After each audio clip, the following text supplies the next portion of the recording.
Welcome to this Zentangle Quickie. My name is Heather Hartwick Gladden. I'm a certified Zentangle teacher, and today we're going to take a look at the Tangle Triangle from CZT Daniela Nielsen.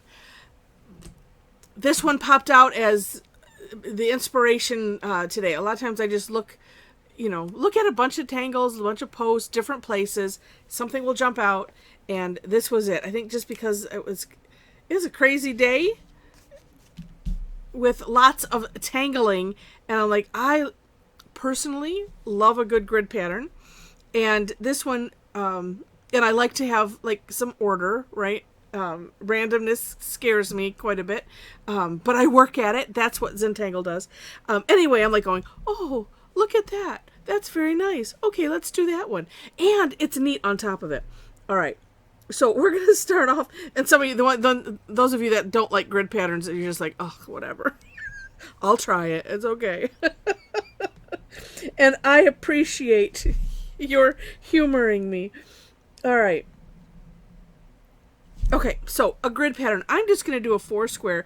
In Daniela's step out, she did like a 9-square. I think you can end up seeing, what it looks like. And then I have something else that I tried with it too. All right, so 4-square. In all the boxes, we're going to just put a nice diagonal line going from lower left to upper right. Honestly, it doesn't matter which direction you go. But we're going to keep them all going the same direction. All right, then above each line, well, actually, let me step back from it. And so we have created a bunch of triangles, right? All right, now we're going to create a smaller triangle up here, and if you cut the top triangle kind of in half, and I'm going to do all the boxes. I'm going to do each step in each box. Okay.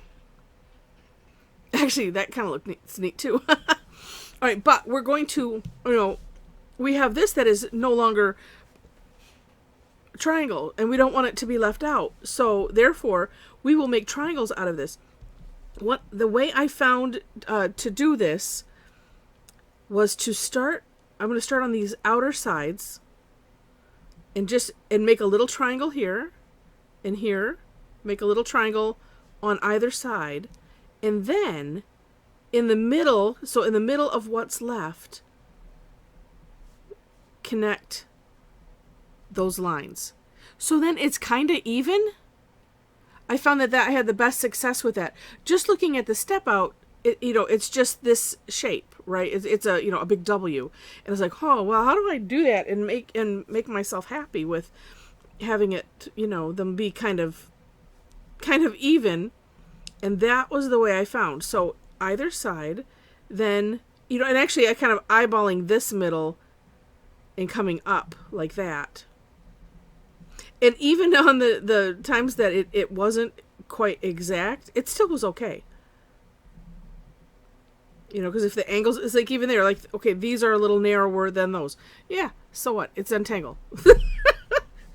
It's all okay. It really doesn't matter. But they all look like nice triangles. All right.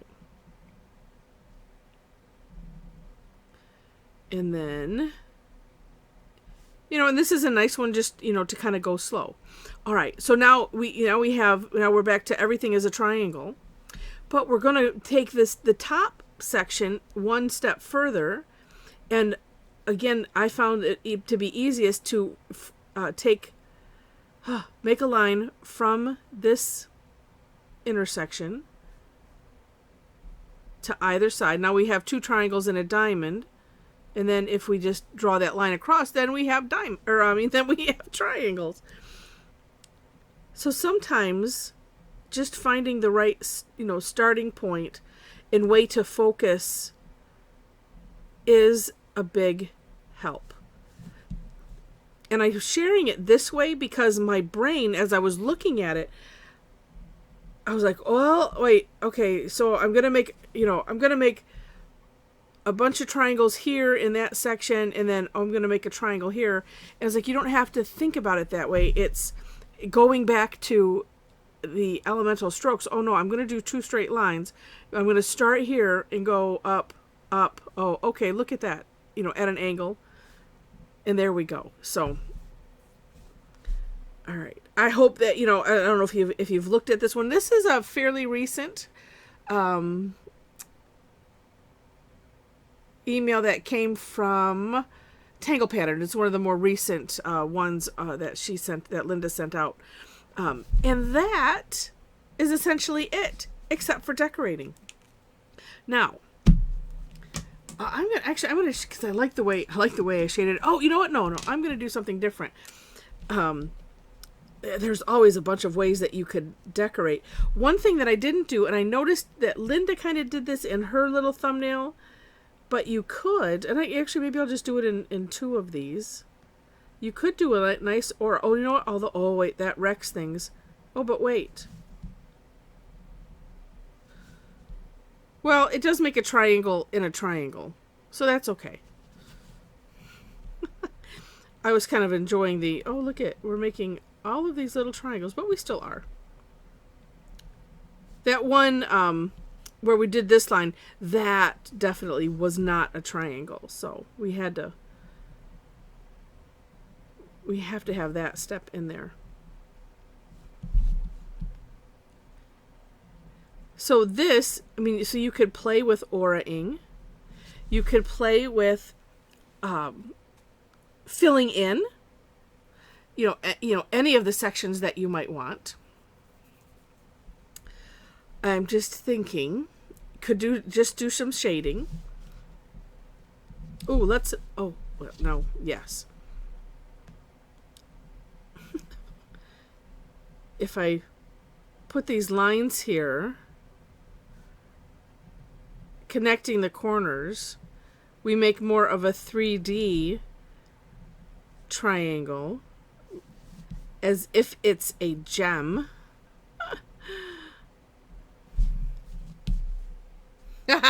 That's neat. All right, so we'll just shade it. Okay, and I do believe, let's do this. Oops.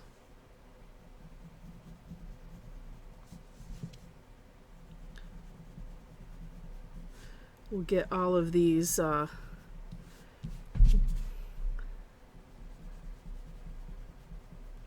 outside lines here. We'll just shade the gem part and see how that looks. I was doing, and I'll show you in a minute. Let's do it this way. I was leaving that and just shading it, and I'll show you that in the in another tile that I did playing.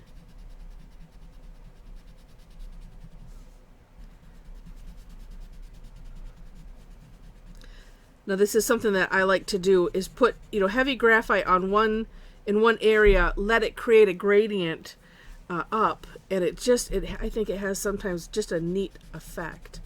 I say sometimes because sometimes it doesn't work exactly the way it is in my mind.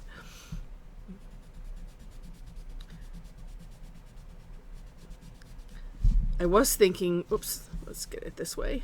Oh, I see one other place. Two.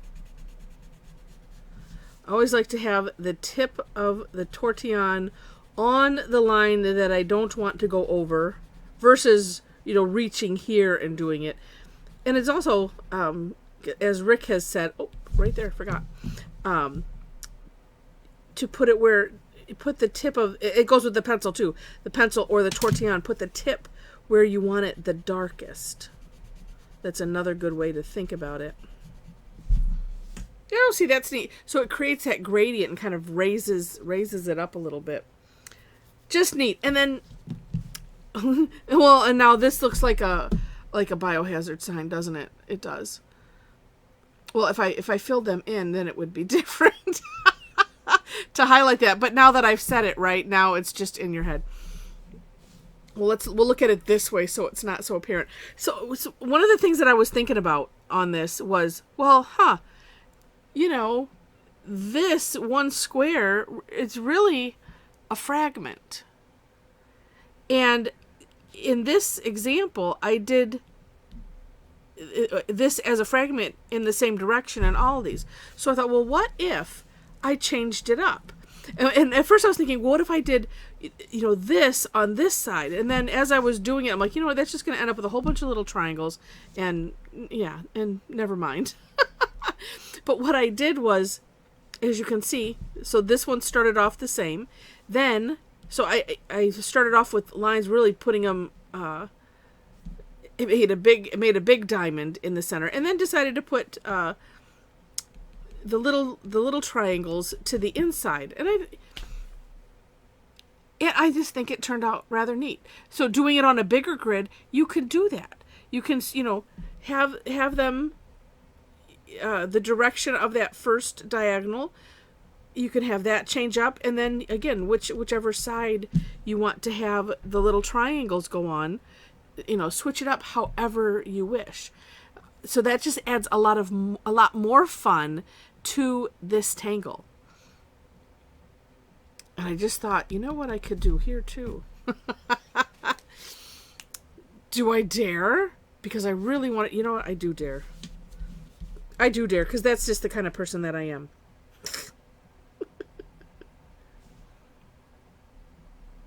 I like as I was saying, I like the idea of doing this on the other side, but why not do it like this?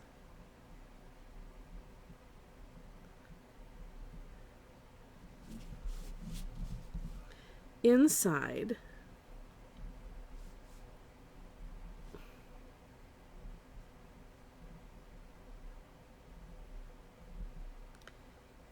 That's what's so fun with Zentangle, is that it really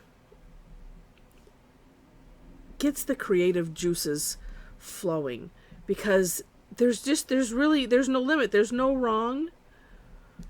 Whatever you do is fine. As Mom says, it's just a piece of paper. I argue with her, but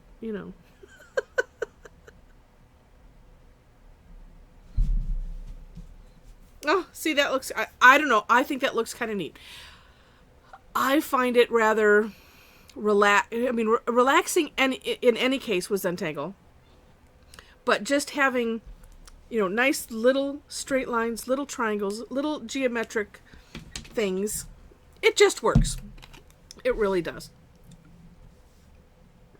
All right. There we go. So I hope you enjoyed this. If you did, please click like.